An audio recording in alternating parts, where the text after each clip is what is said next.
Assalamualaikum warahmatullahi wabarakatuh. Selamat pagi, salam sejahtera.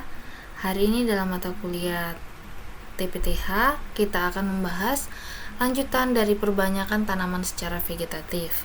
Nah, dalam ilmu tanaman, perbanyakan tanaman secara vegetatif itu dibagi menjadi dua.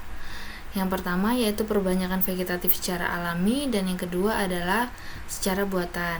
Apa yang dimaksud dengan vegetatif alami? Yaitu perbanyakan tanaman tanpa campur tangan manusia, di mana perbanyakan itu dilakukan sendiri oleh tanaman.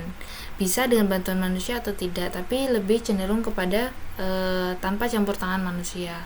Contohnya tanamannya apa saja? Ada umbi batang, umbi lapis, kemudian umbi akar, perbanyakan secara geragi atau stolon, rizoma atau akar tinggal, kemudian bisa dengan tunas, tunas adventif, dan spora.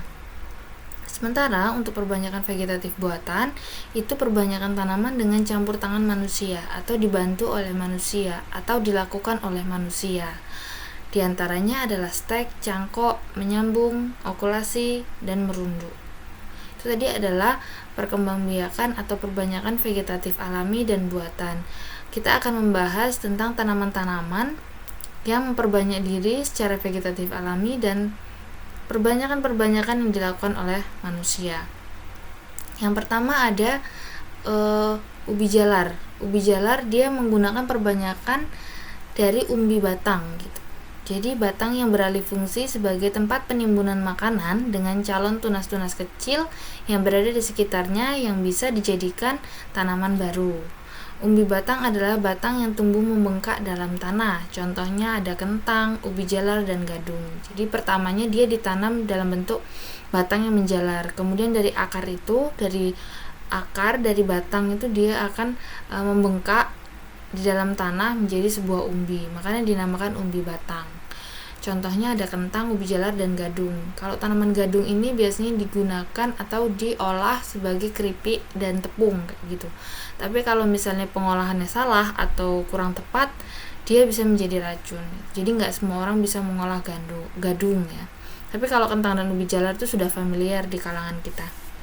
Sudah banyak dikonsumsi oleh masyarakat luas.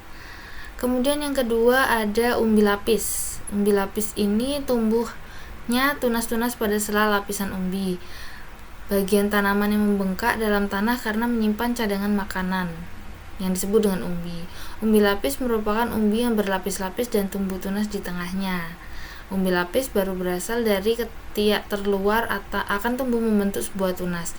Contohnya dari umbi lapis adalah tanaman bawang merah, buah bunga bakung, kemudian bunga tulip. Ini adalah contoh bunga bakung atau orang biasa menyebutnya dengan bunga lili gitu.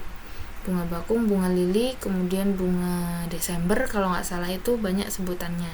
Tapi secara umum dia akan tumbuh dari umbi-umbi lapis. Kalau ini dibelah, bagian ini dia akan ada lapisan-lapisan seperti bawang merah. Dan dia tempat menyimpan cadangan makanan. Tapi khusus untuk bunga bakung ini nggak bisa dimakan ya umbinya. Bunga tulip juga nggak bisa. Bawang merah tapi bisa dikonsumsi gitu. Dan tumbuh tunas ini berada di tengah-tengah lapisan dari umbinya.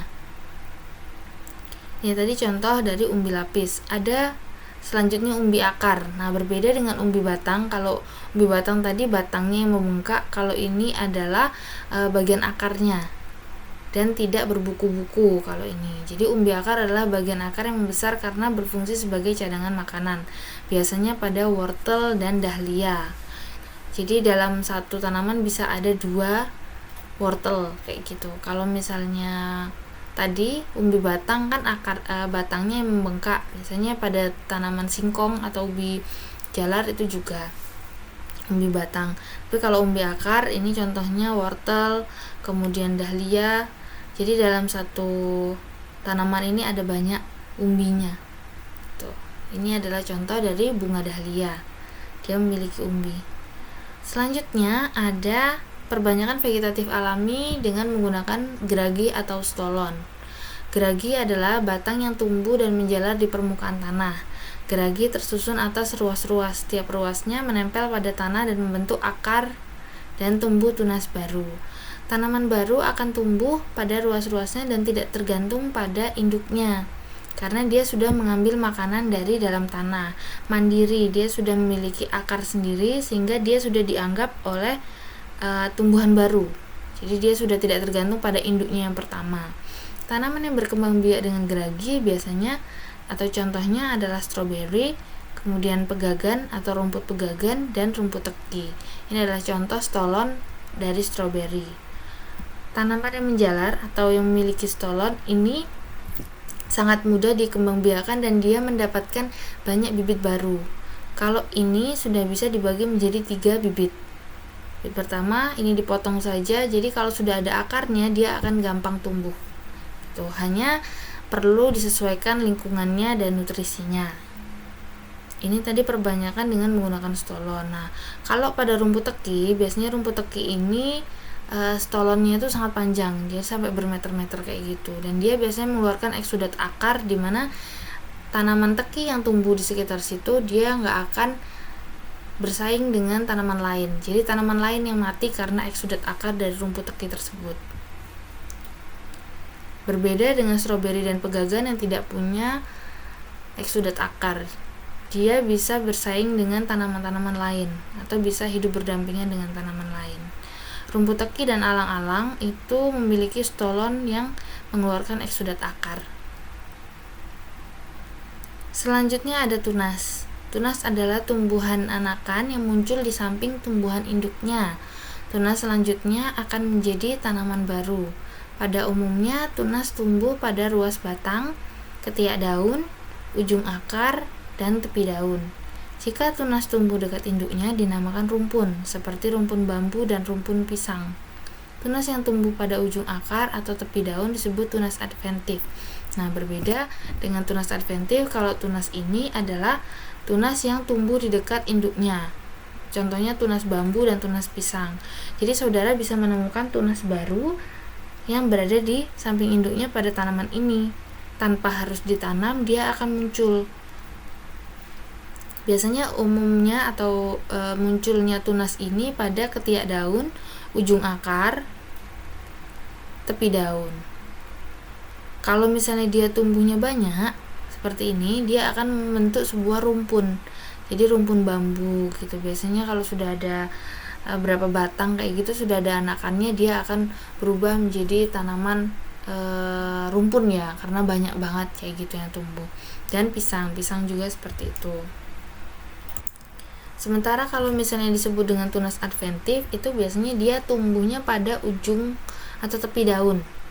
Tunas-tunas adventif. Nah, bedanya apa? Kalau misalnya tunas adventif itu dia bisa dijadikan bahan tanam baru yang berasal dari daun, biasanya kayak gitu. Ini tunas adventif. Kemudian selanjutnya ada rizoma atau akar tinggal. Nah, biasanya untuk tanaman-tanaman rimpang itu dia menggunakan rizoma atau akar tinggal. Akar tinggal adalah batang yang tumbuh menjalar dalam tanah. Cirinya mirip akar tetapi berbuku-buku dan pada ujungnya terdapat kuncup. Setiap buku terdapat daun yang berubah menjadi sisi. Contohnya lengkuas, jahe, alang-alang, kunyit, dan temulawak. Nah, ini adalah kuncupnya yang nanti bisa jadi tunas baru lagi. Kemudian ini adalah lapisan-lapisannya yang berubah menjadi sisi atau menjadi kulit ya. Di sini dia berlapis-lapis. Kalau misalnya saudara pernah melihat atau mengamati tanaman lengkuas, itu biasanya di bagian sini ada kayak lapisan-lapisan gitu. Terus di bagian ini umbinya ini atau rizomanya ini ada berbuku-buku kayak gitu. Nah, ini nanti bisa menjalar lagi kemudian menjadi batang baru di sini karena di ujung ini ada tunas. Terdapat kuncup kayak gitu. Nah, kuncupnya ini akan berubah menjadi tunas dan dia menjadi tanaman baru. Ini contohnya adalah rimpang jahe. Nanti temulawak, kunyit, lengkuas, jahe itu mirip ya, masih satu family rhizome. Jadi dia bisa dijadiin bahan tanam baru selama dia tidak keriput dan dia tidak kering. Bisa dijadikan bahan tanam. Selanjutnya ada perbanyakan secara vegetatif alami. Vegetatif alami menggunakan spora. Spora ini banyak ditemukan di tanaman suplir. Kalau saudara pernah tahu, itu jenis tanaman paku yang pinggirnya itu ada warna hitamnya. Di pinggir daunnya itu ada warna hitamnya. Nah, warna hitam itulah tempat dari si spora. Kalau misalnya kotak spora itu sudah pecah, maka spora-spora itu tuh akan berpencar dan menjadi tumbuhan baru gitu. Spora terdapat pada tumbuhan paku, lumut, dan jamur. Spora memiliki inti sel yang berubah fungsi menjadi alat perkembangbiakan. Spora berbentuk seperti biji yang sangat kecil. Contohnya adalah tanaman hias, di mana tadi sudah saya sebutkan yang banyak adalah suplir. Pada tepi daun suplir terdapat butiran yang merupakan kotak spora. Spora ini merupakan alat perkembangbiakan tanaman suplir. Kalau saudara pernah tahu tanaman suplir itu diperbanyaknya menggunakan sporanya itu. Tapi bisa dari tanaman suplir anakan, kayak gitu tuh juga bisa. Tapi kebanyakan secara alami dia berkembang biak menggunakan sporanya itu di tanaman paku-pakuan ini. Ini tadi perbanyakan menggunakan spora. Untuk selanjutnya ada perbanyakan vegetatif alami menggunakan tunas adventif. Tadi di atas sudah kita bahas tentang tunas anakan.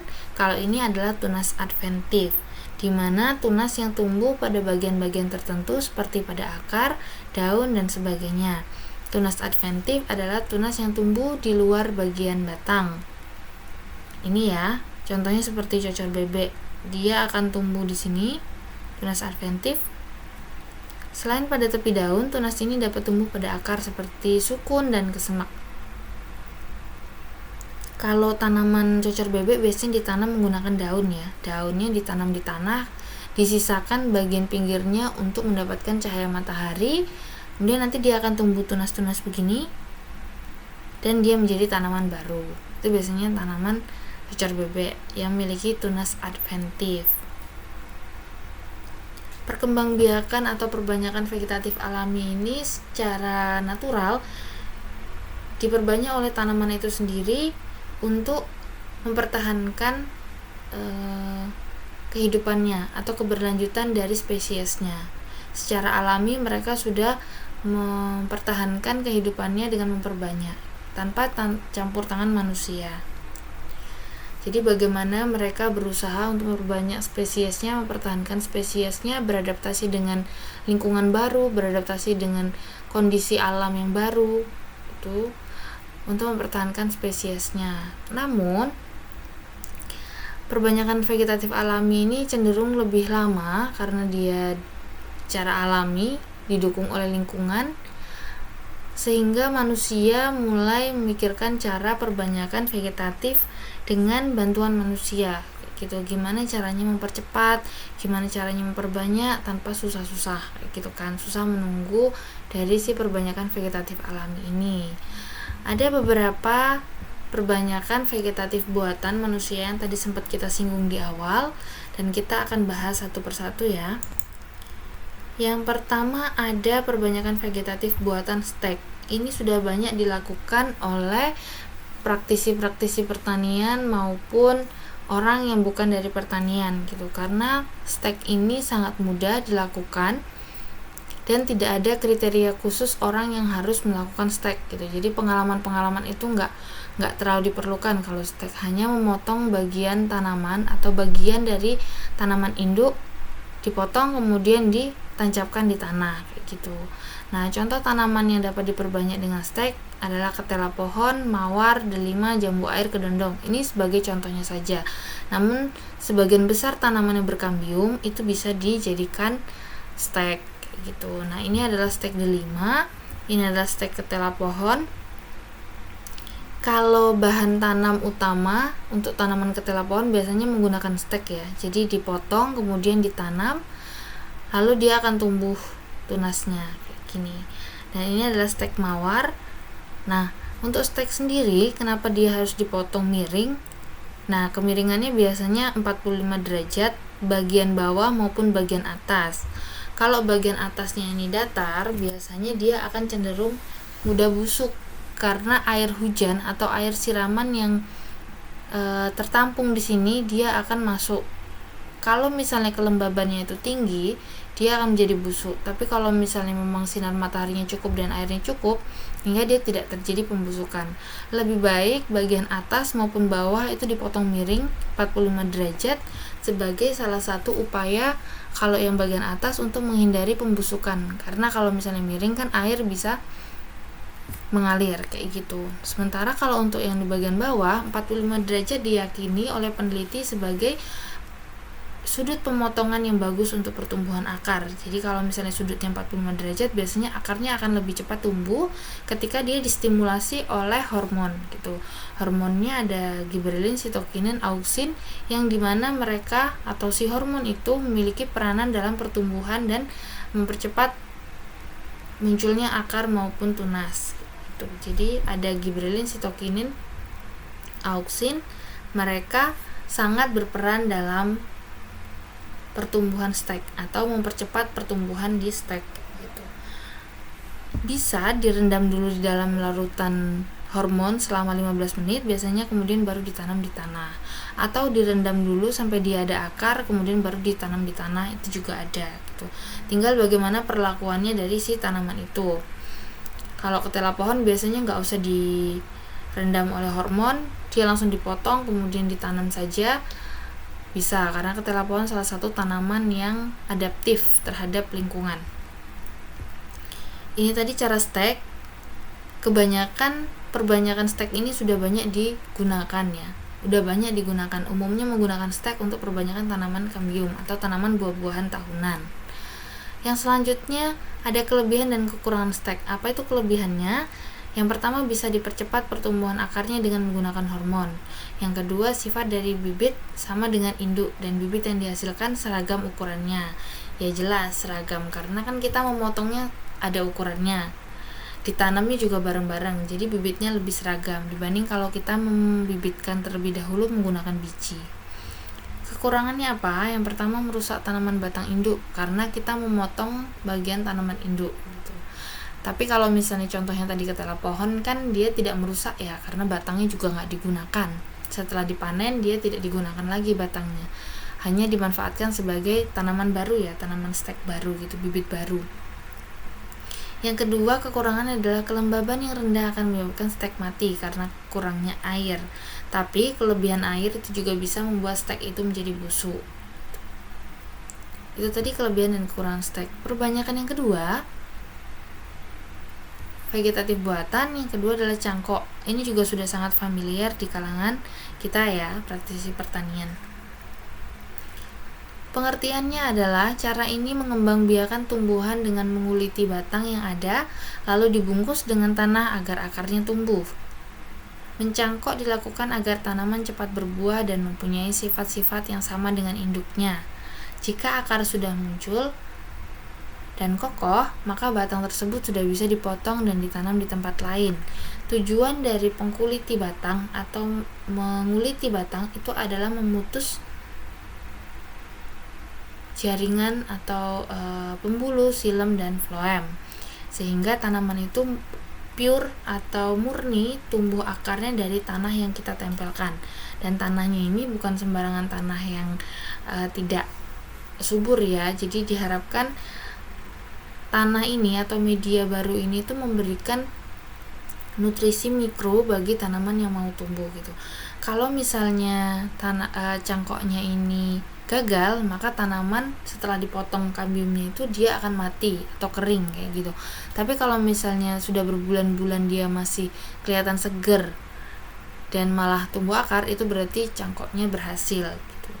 Nah, biasanya kalau untuk menstimulasi tumbuhnya akar dari keratan itu, tempat kita melukai dahan atau melukai ranting, itu diberi stimulan seperti bawang merah gitu sebagai hormon pertumbuhan alami ya, yang merangsang pertumbuhan akar. Kemudian nanti diikat, dan biasanya kalau misalnya menggunakan cangkok itu plastiknya itu adalah plastik bening, sehingga kita bisa ngelihat ada akar yang tumbuh atau tidak, akarnya sudah panjang atau tidak. Kalau sudah tumbuh akar yang kokoh, lebih baik langsung ditanam karena dia atau si tanaman ini memerlukan ruang tumbuh yang lebih lebar gitu. Kemudian Kalau untuk cara mencangkoknya ini ada step-stepnya. Ini adalah contoh dari plastiknya, jangan lupa dilubangin ya gitu. Kalau misalnya nggak dilubangin nanti dia kurang sirkulasi udara. Selanjutnya kalau sudah tumbuh ini dipotong dan ditanam jadi tanaman baru. Saya rasa kalau untuk mencangkok ini sudah biasa dilakukan oleh saudara ya gitu. Semuanya sudah bisa saya rasa karena ini merupakan perbanyakan vegetatif buatan yang sudah sering dilakukan. Nah, kelebihannya apa? Kelebihannya adalah tumbuhan hasil cangkokan akan lebih cepat berbuah, memiliki sifat yang sama dengan induknya, dan tingkat keberhasilan yang lebih tinggi. Karena mudah dilakukan dan hampir semua orang bisa melakukan.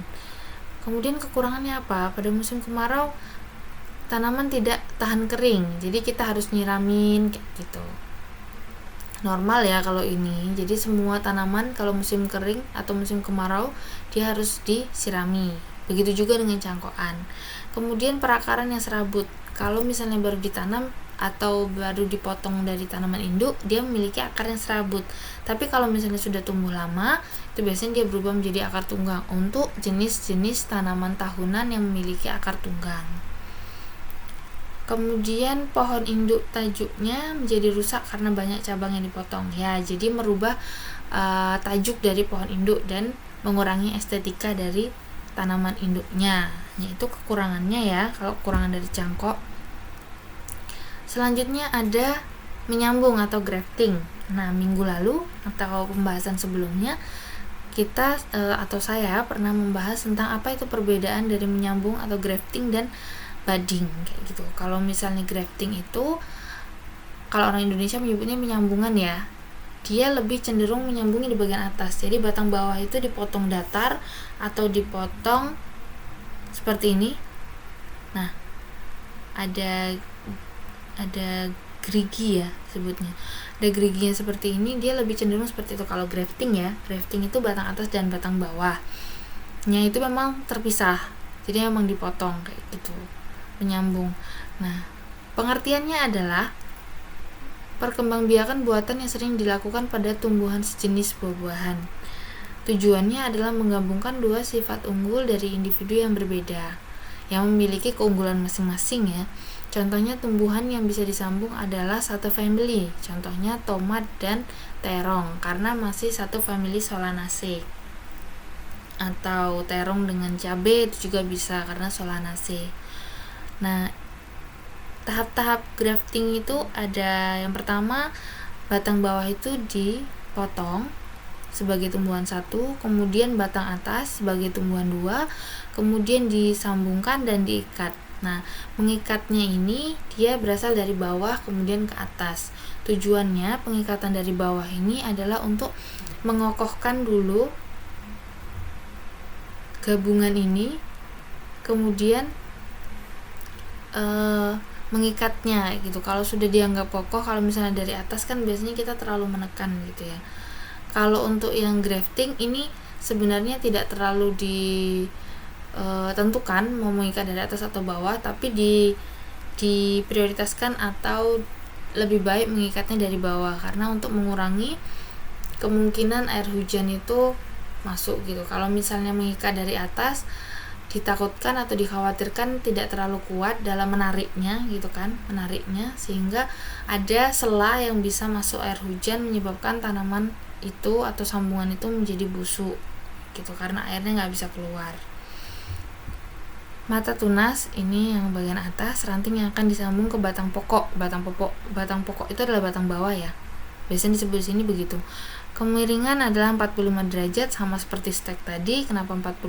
Karena para ahli mengatakan bahwa 45 derajat adalah sudut terbaik untuk pertumbuhan akar yang lebih cepat karena memotong turgor. Ini adalah batang pokoknya, kemudian ditali seperti ini. Nah, teknik grafting sendiri ada 3 macam yang sering dipakai ya. Yang pertama itu ada cleft. Cleft itu memotong bagian tengah, jadi membelah bagian tengah itu. Jadi tengahnya kambium itu dibelah, kemudian disisipi tanaman kedua atau tanaman tunas ya, tunasnya. Kemudian ada yang kedua metode bark atau sisipan di bagian kulit dari si kambium ini disisipin. di bagian kulitnya. Kalau misalnya tanaman tahunan kan biasanya kulitnya agak tebal ya, itu ya lapisan atau jaringan meristemnya itu tuh dia agak tebal, kemudian dibelah, disisipi oleh tanaman tunas. Sementara kalau yang ini Whip and Tomu adalah mirip dengan yang ini, memotong ini, tapi dia ada dua. Jadi si batang atasnya tuh disisipkan di tengah dan bagian sampingnya juga mereka menyatu. Kalau ini kan potongannya cuma satu, kalau ini ada sisipannya, jadi kayak ada geriginya gitu, disisipkan. Ini menggabungkan antara si pinggirannya dengan si tengahnya. Ini Whip and Tomu. Tapi kebanyakan dari kita menggunakannya yang cleft, gitu ya. Apa kekurangan dan kelebihannya? Kelebihan dari teknik penyambung ini, yang pertama dapat mempertahankan sifat klon. Masing-masing batang bawah dan batang atas memiliki keunggulan, dan itu bisa dipertahankan dari hasil penyambungan itu. Sifat-sifatnya bisa dipertahankan, diturunkan kepada anakannya nanti. Yang kedua, dapat memperoleh tanaman yang kuat karena batang bawahnya tahan terhadap keadaan tanah yang kurang menguntungkan atau temperatur yang rendah atau gangguan lain yang terdapat di dalam tanah, itu sebagai batang bawah. Kemudian memperbaiki jenis-jenis tanaman yang telah tumbuh sehingga jenis yang tidak diinginkan diubah dengan jenis yang dihendaki. Misalnya ada satu tanaman yang dia itu batangnya tidak kokoh, mudah rebah, tapi hasilnya itu banyak gitu.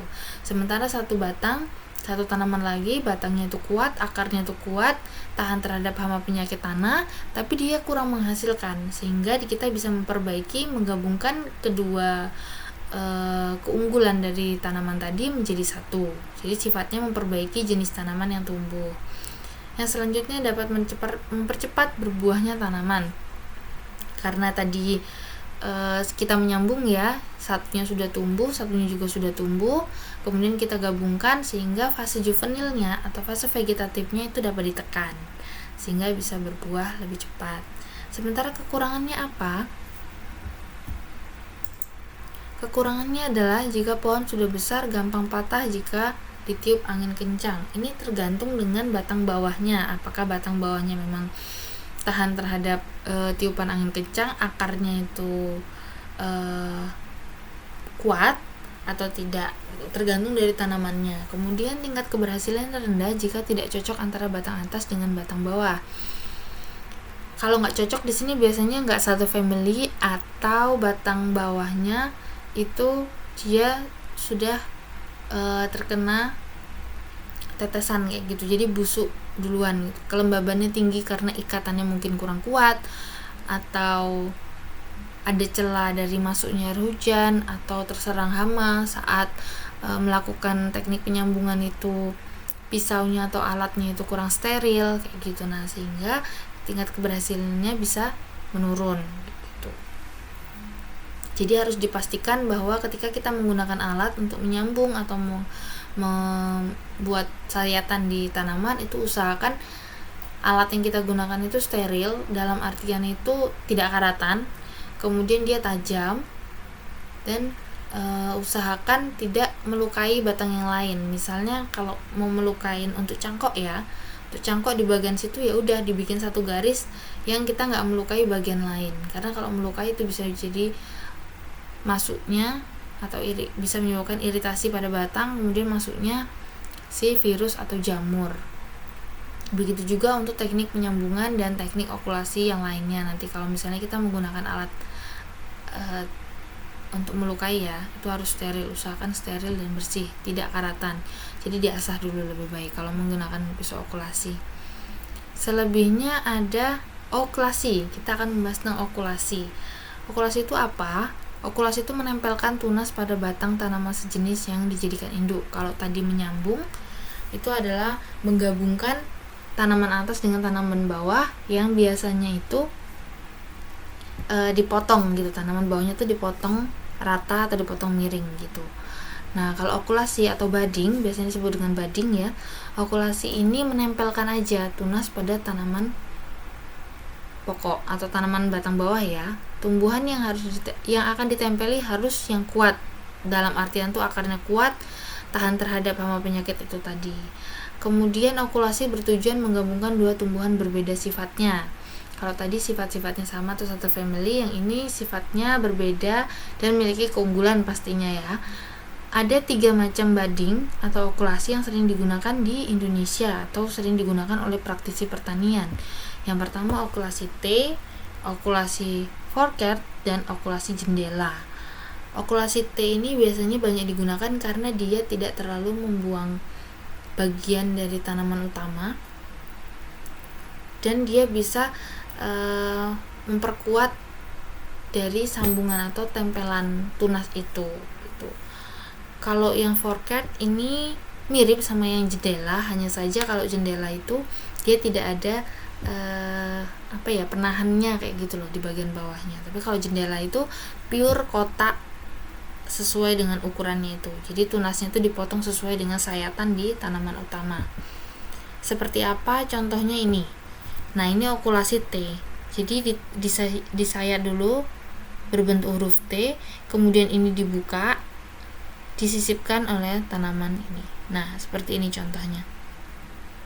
Misalnya pada tanaman karet itu juga bisa itu kalau di okulasi T. Dia tidak membuang bagian ini, hanya menyobek atau mengiris berbentuk huruf T, kemudian menempelkan tunasnya lalu diikat. Nah, ini pengikatannya dari bawah ke atas untuk menghindari batang ini copot, kemudian menghindari masuknya air hujan juga. Kalau dari bawah gini kan dia sudah tahu kalau ini kuat, bagian bawah ini harus kuat menempel dengan batang tunas.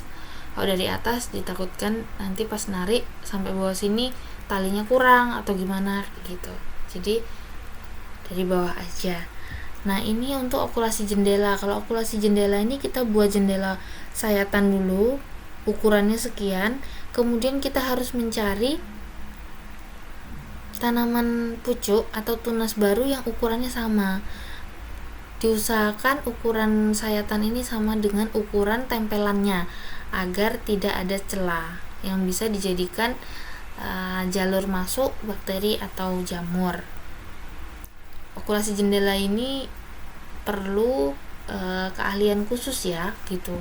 Kalau misalnya ininya kelebihan atau kurang, dia nggak bisa nempel sempurna dan keberhasilannya akan rendah gitu.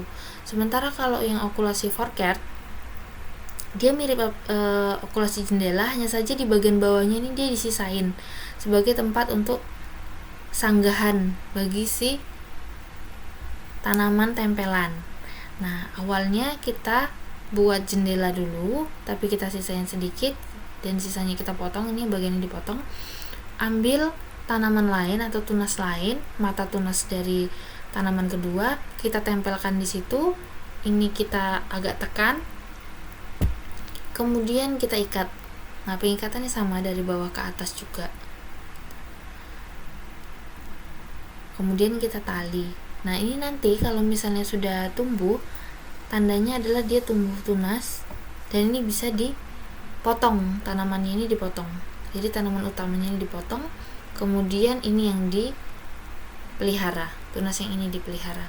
Atau bisa juga ini nggak usah dipotong, ini tetap dipelihara juga kayak gitu. Itu juga bisa. Jadi bedanya udah tahu ya, kalau grafting itu biasanya menggabungkan antara batang bawah dengan batang atas yang benar-benar batang bawahnya dipotong. Tapi kalau ini bisa ditempelkan saja. Jadi diokulasi. Boleh batang utamanya dipotong atau batang utamanya tidak dipotong. Itu juga boleh. Itu okulasi. Ini 3 jenis okulasi yang sering digunakan di Indonesia gitu. Masih banyak jenis-jenis okulasi lain seperti okulasi H. Okulasi H itu dia memotongnya di bagian sini. Jadi bentuk H gitu. Nah, jadi disisipkan di bagian tengah. Kalau ini kan T, disisipkannya di bagian sini. Kalau H, disisipkannya di tengah sini. Mirip sama ini, forecast. Kemudian ada lagi nanti okulasi